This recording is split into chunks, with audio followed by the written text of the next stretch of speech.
Yo GM, Bedrosize here, and I got a video for you on how and when to take profits in meme coins, because it's a super important topic. So let's go! Taking profits is one of the most important parts of meme coin trading, because if you're not gonna take profits, then you're never gonna make money. So how to do that? We'll go over how to have your own strategy so you can grow your soul.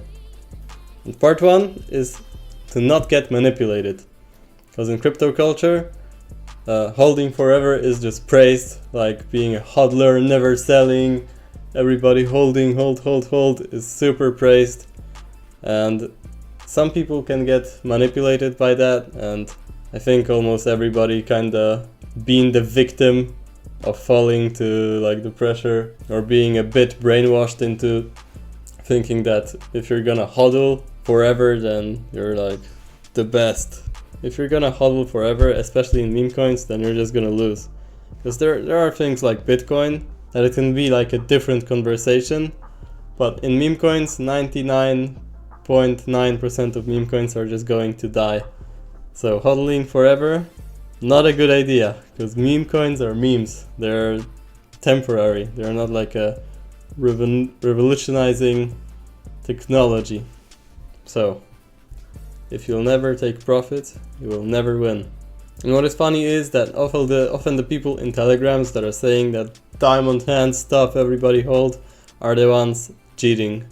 Cheating is selling for a little profit, or buying and selling very quickly for even at a loss. That's what this term means. And yeah, you need to avoid getting influenced by anyone talking and trying to say to hold forever and just keep holding, and that selling is bad. When you are satisfied with the profit, you can take some off the board. It is a crucial part of investing in anything, to be honest. Have your own vision in mind and execute on the strategy. What the people talk doesn't matter. Part 2 is analyze the potential of the coin you are in, because each play is different. And you gotta ask yourself, what is the potential of the coin that you are in?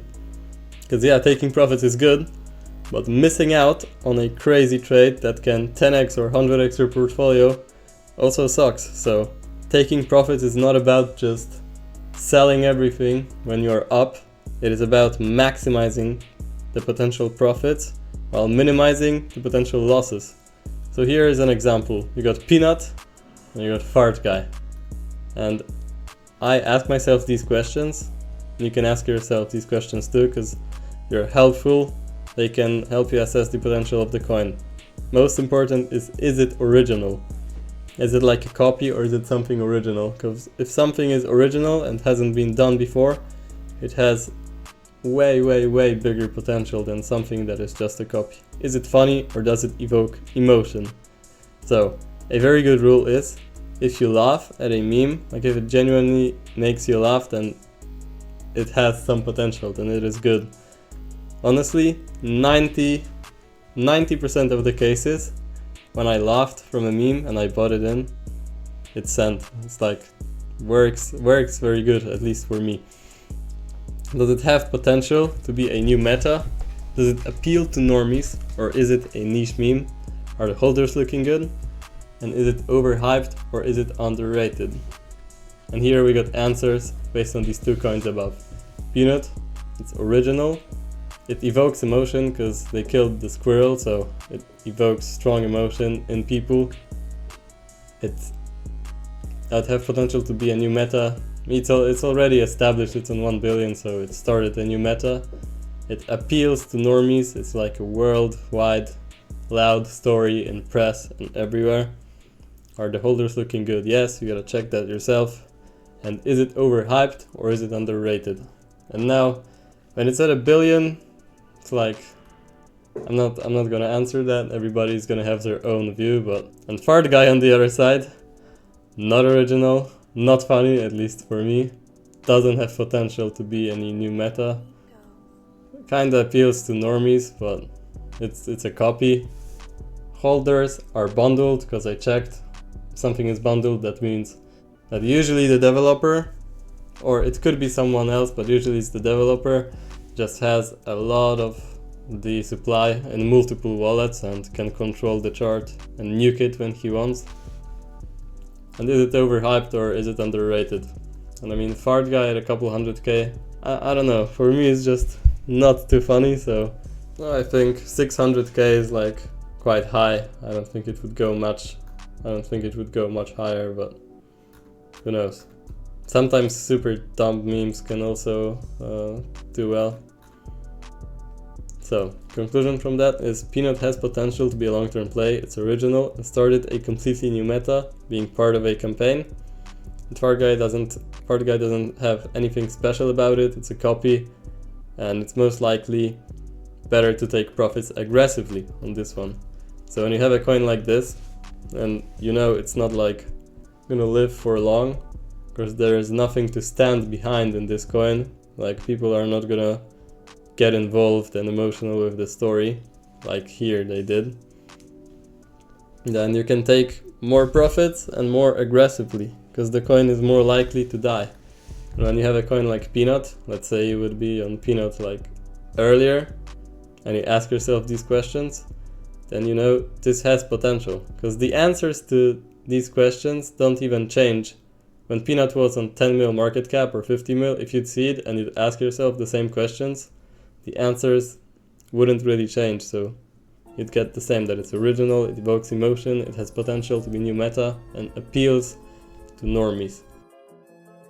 With a coin like that, you can hold for longer, and you can play it out a bit slower, taking profits along the way up. And with a coin like this, if you even enter the trade, then you can take profits more aggressively and just take the couple sol before it dies. Part 3. Maximizing profit and minimizing risk. So the most important rule of trading is don't lose. Like, the most important rule in boxing is don't get hit. So you should be aiming to minimize risk while extracting sol from the markets. And how do you do that? I'll show you an example of how I do it and how I sometimes change up the strategy, because you should be flexible. I'll show you an example on Rose coin. I just put in 0.9 sol and turned it into 3+ sol. Okay, here we go, we're on the chart. So this coin, Rose, I'm not gonna go super deep down on the play, but I got it from like a wallet I was tracking that he aped in. And I bought in $208 here, around like 300k, 400k. Let's see. Oh, sorry, I got filled at 560k with 0.9 sol. And then I just let it do its thing, let the volume come in. It went up and it shot up 2x.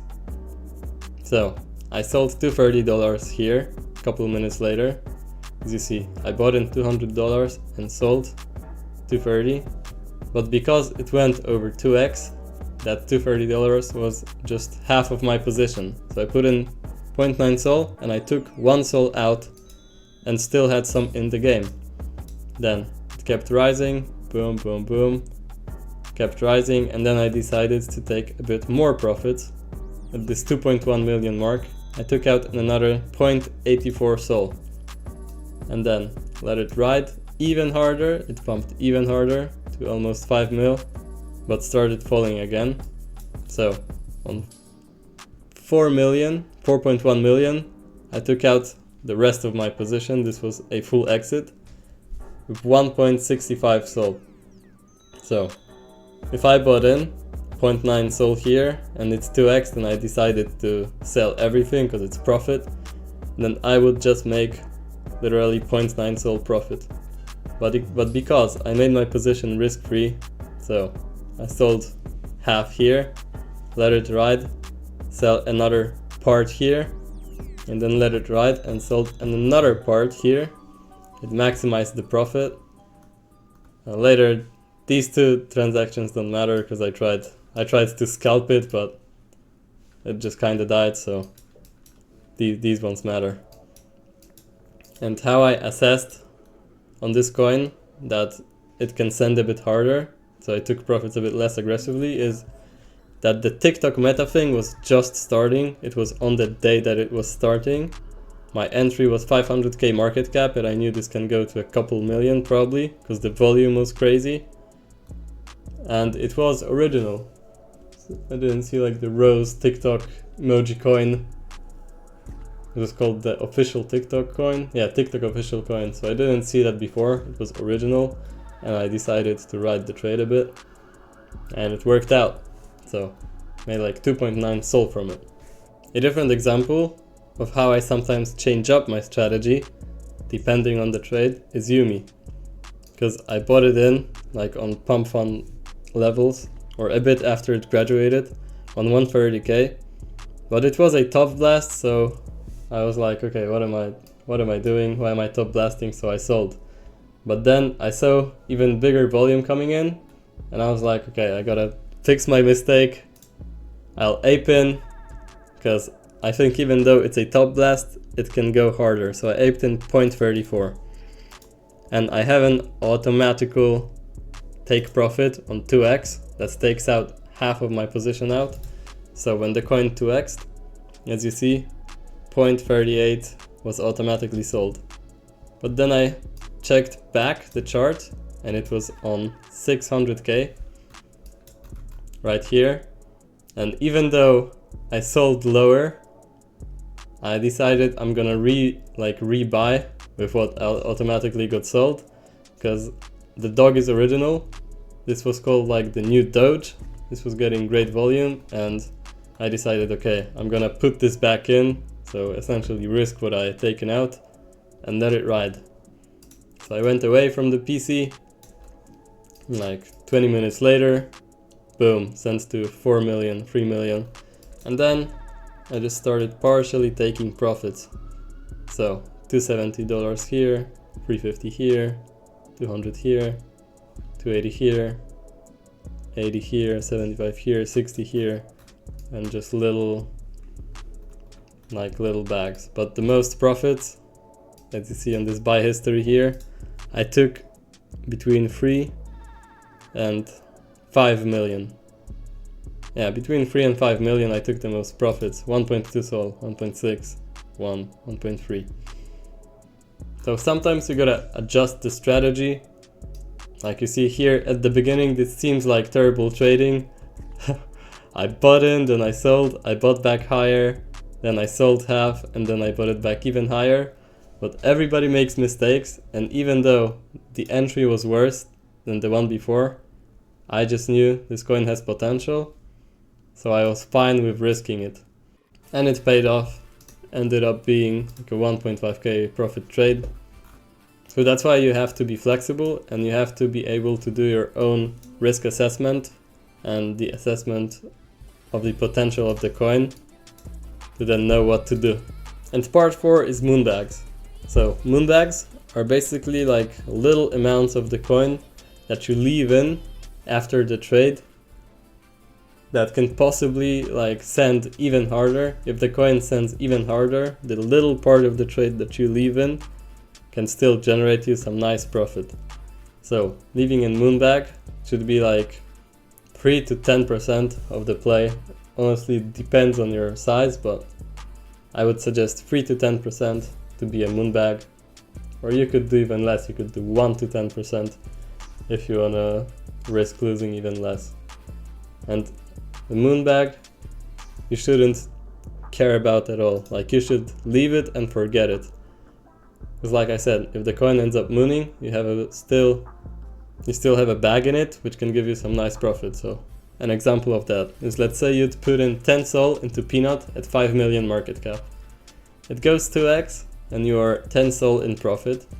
Instead of selling it all, instead of selling the whole 20 SOL position, you sell 19 SOL. So you leave 10% in.